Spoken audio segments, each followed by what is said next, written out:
my name is Dur Yang. My second application paper is on the murder trial begins for officer who killed mentally ill woman. Mrs. Deborah Danner is who we're focusing on, and she is a known paranoid schizophrenic. The police has been called to her home several times due to her neighbors calling that she was erratic, but this time officers came and they weren't able to calm her down, so they called a supervisor, which is Sergeant Barry. Sergeant Barry entered the premises, and the first thing he saw was that she was napping paper in her room.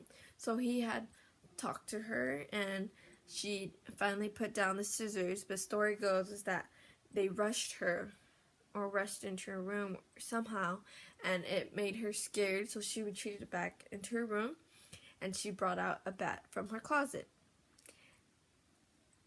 Statement says that he warned her several times, or he says that he warned her several times to put down the bat.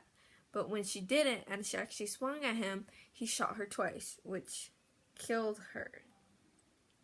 And ever since entering the premises, it was all within 6 minutes.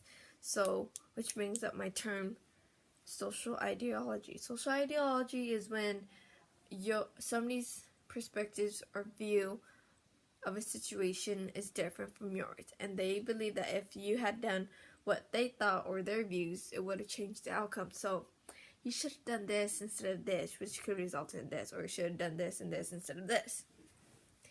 So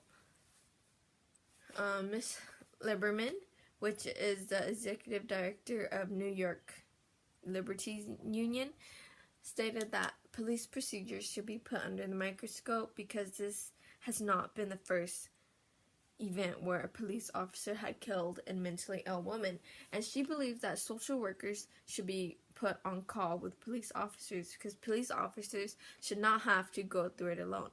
That social workers are more fit and credible to work with mentally ill women,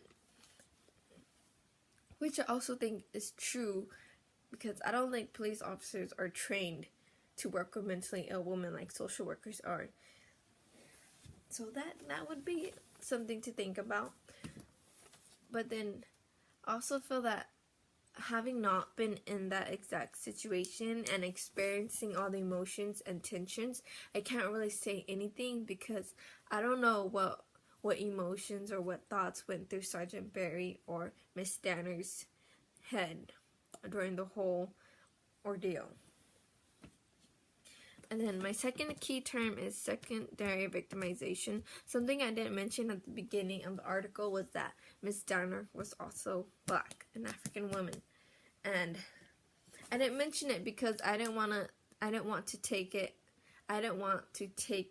away from the main story, which is that she was a schizophrenic and mentally ill. And I'm mentioning it now, which brings up my second term, secondary victimization.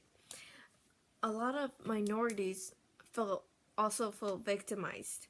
They felt that maybe it wasn't just because she was a schizophrenic and they couldn't calm her down and they couldn't help her, but also because she was black, a minority, which resulted in everything happening within 6 minutes instead of 15 or 20 minutes, and saving her instead of killing her. So it does talk about how Sergeant Barry wanted to move his trial over to the next town because there were a lot of activists and protesters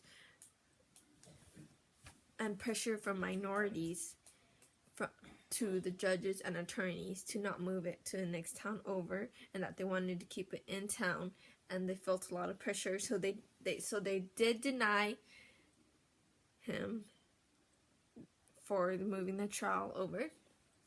And then the last term is ingroup bias, which is something we should all know. It is when you have a preference for people in your group over out-group members. And the Sergeant Bureau Association were very upset that their motion to move it to the next town over was denied due to pressure from activists and protesters from minorities.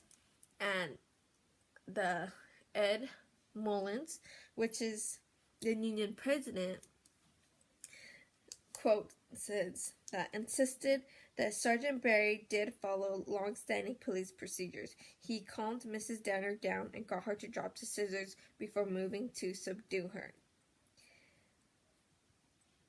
And which is, so I guess he did follow procedure, but the thing is, this is a guy that's also a police officer. He's a sergeant. He's a union president. So of course he's gonna say that, yeah, my guy, he did everything right. He did this and this, and I don't think he did anything wrong, which he shouldn't be on trial for. And that they also plan to fill the courtroom with police officers to support him, which I think would be kind of bad because you would be intimidating the other people there, I wouldn't want to intimidate people more than they already feel threatened. So which concludes my article, which concludes my application paper 2. Thank you.